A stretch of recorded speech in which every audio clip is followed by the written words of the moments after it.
everybody. Welcome to Quarantine Cafe. I'm your host, Rafael Moreno. From playing Marvin Gaye in the Grammy-nominated Best Musical, Motown, to Netflix's When They See Us, to reprising his role for the 2019 season as George Washington in the record-breaking Broadway musical phenomenon, Hamilton, Bryan Tyrell Clark is an accomplished actor, singer, songwriter, who has also performed in a wide range of popular television programming for various networks. Bryan, thank you so much for coming out and being on Quarantine Cafe. How are you? Man, I'm amazing, man. Thank you so much for having me. Like, real talk, I probably shouldn't say this out loud, but like the quarantine has been amazing for me. It's been Really? amazing. Yeah, I mean, I definitely have to send out prayers to everyone affected. I actually have two friends who have had coronavirus and a third who was a teacher mentor of mine who ended up on who's in intensive care right now. So definitely sending prayers out for them. But personally, it's been amazing. It's been amazing. It's been a great time to be still. It's been a great time to get centered and to receive the kinds of downloads that I think really foster great creativity. I mean, literally inspiration just falling. And I think that this time, if you allow it to be, can be a gift. I mean, I think the thing that we can't get back is time. We can't get time back. We can get money, we can get lots of things that we lose, we can get again. You can't get time back. And I feel like in a weird way, this quarantine has been a gift of time. Everything has slowed down. You ain't missing nothing. You ain't missing nothing. You can be still, you can chill. This is a great time to be with yourself. This is a great time to foster those relationships with your loved ones. I have never ever talked to my family so daggone much. Lord, we done introduced them to Marco Polo and they are on that thing. I wake up every day to like 120 messages from my family members. I see my niece and nephew every day. I see my mom every day. FaceTime, Facebook Live, Instagram Lives. I mean, people have been connecting. And finally, I think social media, in my opinion, is really, really being used in a really positive way. In such a dark time, it's really bringing us together. I love technology for that. So my quarantine has been great, man. I've been fostering great relationship with myself, great relationship with others. And it's been a really great time to just incubate some really cool ideas and to take the time to just be, to just wake up and just be. It's been great, bro. I love it. I love it. You know what? I'm definitely on your wavelength. I've been much more productive than I ever have. And one thing that I've noticed is that being here in New York City, that there has been a tremendous slowdown. I mean, we have to, but the environment is absolutely different from what you know New York to be, as you, a New York native, knows. Yeah. How has the difference in Los Angeles been felt? Man, it's been crazy. Los Angeles for me has always been a much slower pace than New York. And I, like you and many others who have lived in New York for a really long time, we move at a pace like this. So LA does this weird thing where it like balances me out in this weird way. And during the quarantine, it's doing that even more so. LA has always had a little bit more space, a little bit more time. And if you aren't working on a project that you're hired to do, usually most of my artist friends are creating work. And that's a great space for LA. There's sunshine. I mean, there's literally a pool right there to jump in the water. And then you can come back to the office and, write and write and write and, or create or, collaborate. So LA has been that for me. It's been beautiful. I kind of low key feel like I'm on vacation out here. I feel like I'm on some kind of weird paid vacation. It's like I wake up every day. There's sunshine. I don't have to run and do a million things. And that's what LA has been, man. It's been good. It's been chilling. California dreaming. California dreaming. Now, Bryan, let's address the gorilla in the room, right? So Yeah. how has COVID-19 affected the entertainment industry presently? Yeah, I think, to be honest, we're not even going to know the full effects of COVID-19 on the entertainment industry until after. It reminds me of the time we went through a huge writers' strike in LA. And at the same time, the country was going through a huge financial crash. This is around like 2008. And the entertainment industry changed after that. We saw a huge spike in reality television. And it took a minute. Those of us who were around that time and auditioning, it took a minute to kind of get back to that. To be honest, I think this is going to be really hard. Specifically, let's break down the communities, right? I think it's going to be specifically hard for Broadway. Broadway is an expensive industry, and for those producers out there, they're taking a gamble. They're putting in a lot of money, and they're hoping to recoup.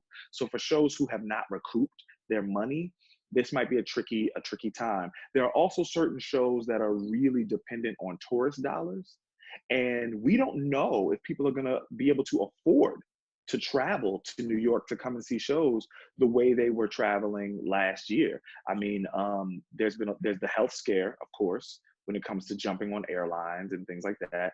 And there's also the fact that there are a lot of people who either are out of work at this time or work has slowed down. So they're not going to have a lot of extra money. I also think that generally people are going to be a little bit more cautious about travel, about spending money in live venues and big events.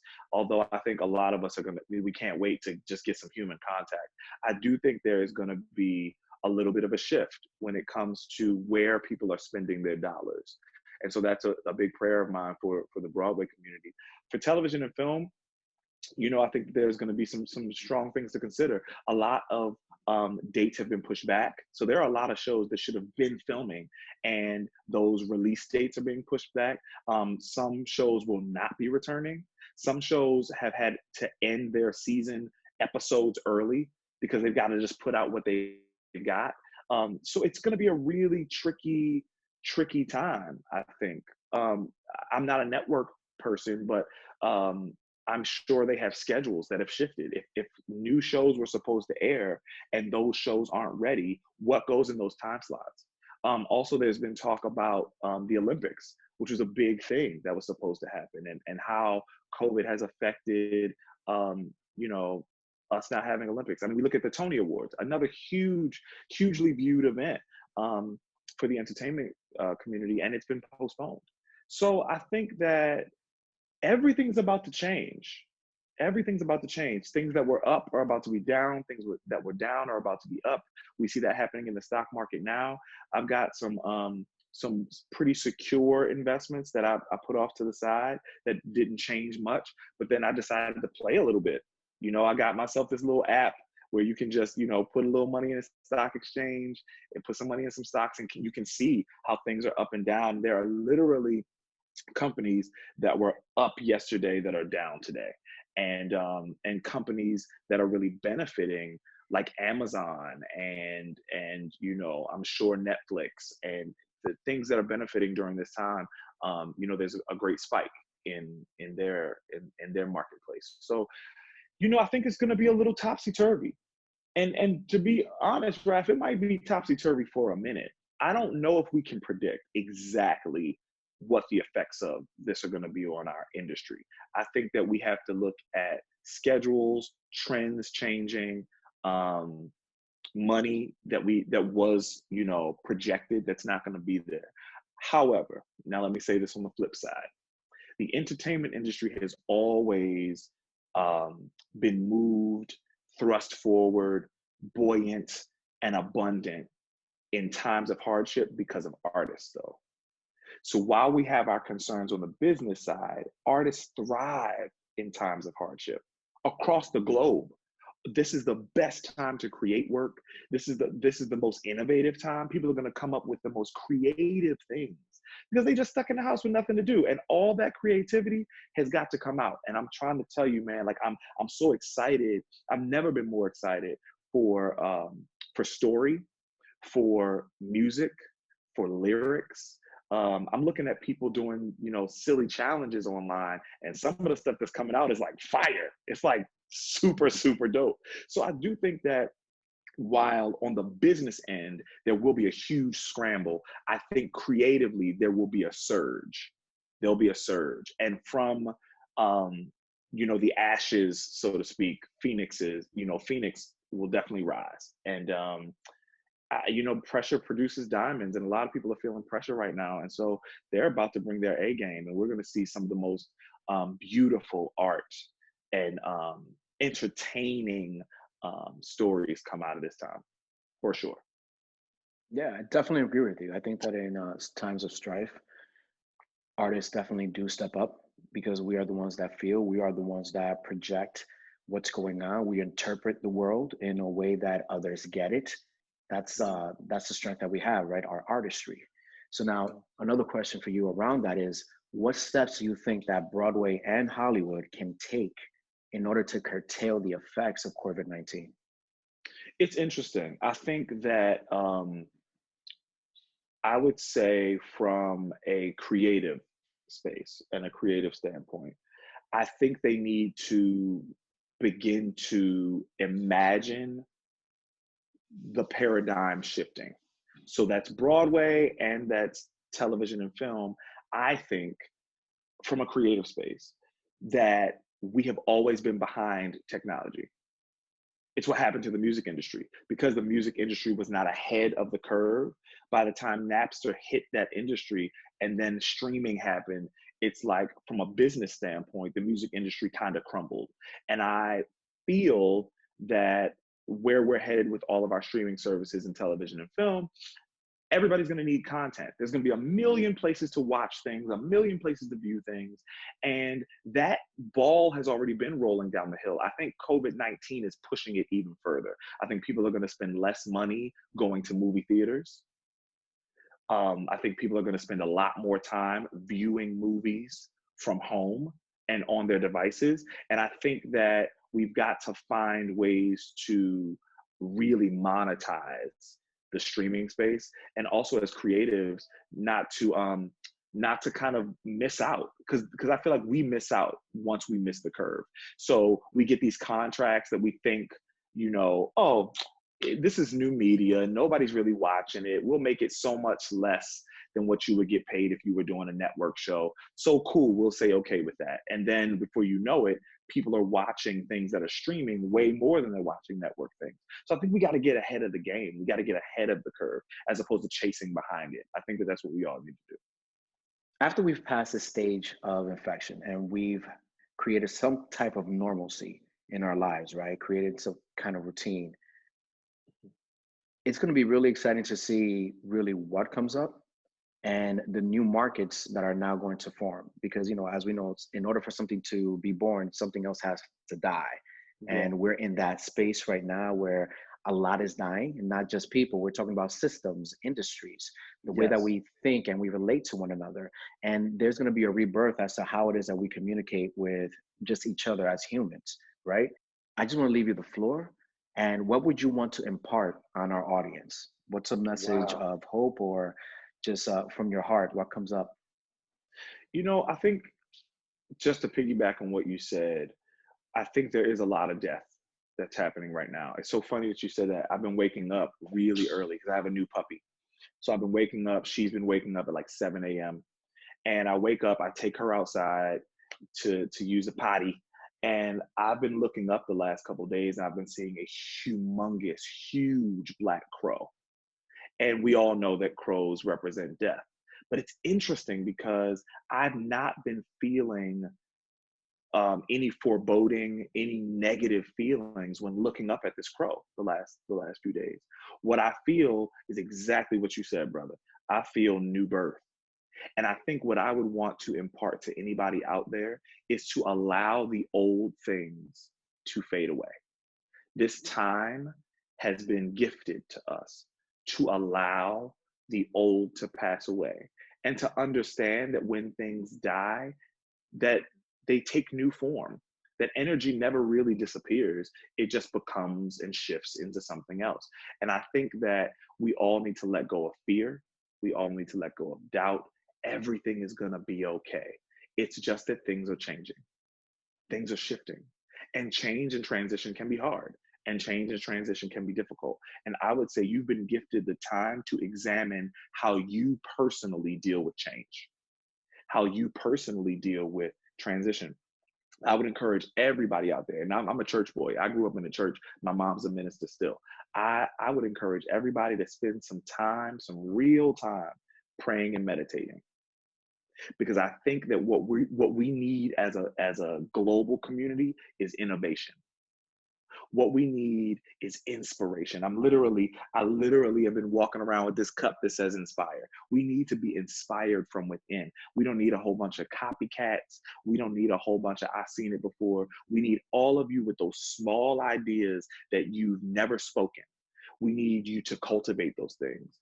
Preparation is also such a powerful necessity when it comes to success. Prepare. This is the time to prepare.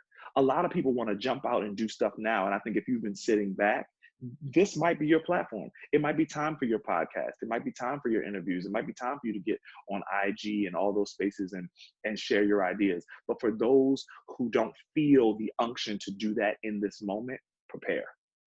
This is a great time to move in silence, to grow in silence, to expand in silence, and to await the appointed time for your work to be revealed. This is a great time to write. This is a great time to fill your well. I'll express some personal stuff. I call it filling the well. There's a great book that I read by Julia Cameron years ago called The Artist's Way. And she talks about filling your well. And that practice has evolved for me in the last few years. If you're a creative right now and you don't have a whole bunch to say, you don't have a whole bunch to put out right now, don't feel discouraged by that. If you're a creative right now and you're like, I ain't got nothing to say, I'm sitting back, this is a little scary, I don't know what to do, what I want to encourage you to do is something I'm doing right now. Fill your well. Start looking at things that inspire you. Make a list of artists that inspire you and look at those movies, read those books, look at that artwork. Take yourself on an artist date 2 to 3 times a week where you literally set aside a half an hour, 2 hours, and you do something to creatively fill your well. Because when you look at things and absorb things that inspire you, something on the inside begins to happen. And that creativity and that creation starts to bubble up. And before you know it, you've been filling your well with inspiration, filling your well with things that make you feel good. It doesn't even have to be typical art. It can be, you know what, for some reason, this artist date, I want to go out and look at God's creation. I want to take a walk in a place I've never walked before. And I just want to deliberately for this hour, take in every moment. The way the wind blows through the trees, I want to take that in. This moment, the way the light comes through the trees, I want to take that in. The sounds of the city are so different than they used to be. I want to take all that in. I say, literally fill your well till it begins to run over. And then the inspiration will come. And then the details of the project, the details of the stories, the details of the music, the details of the painting that are supposed to come from you will bubble up through that well. So that's what I encourage everybody to do. I know it's a lot of time. I know we bored being inside. Fill your well. Fill your artistic well. That's what I would encourage everybody to do. And before we leave off, I really want you to speak on your organization, Indefined. Oh, yeah. Please tell us about it. Indefined, same thing. Indefined is going through some changes too. We started Indefined a few years ago, and it's a t-shirt brand that puts words like fear with a line through it, hate with a line through it. And now you can actually go online at www.in-defined.com and you can create your own t-shirts. And it really started from a place of being tired of being labeled, quite literally typecast. You know what I'm saying? And I wanted to put some of those things on like literal labels, put the label out there and put a line through it, because I really believe that people should empower themselves and label themselves from within and not kind of conform to the labels that they've been given, right? So that's the idea behind it. And literally in a matter of months, without a lot of advertising, we helped to raise over $100,000 for various charities and organizations. And now we're evolving and expanding. And during this time of quarantine, we're actually thinking about who do we want to partner with? Because it's not even about reinventing the wheel. Who can we partner with that can help us push the message forward? When we first started, all of the funding went to arts education for underserved youth. And I believe that that's still, for me personally, kind of space of justice to champion.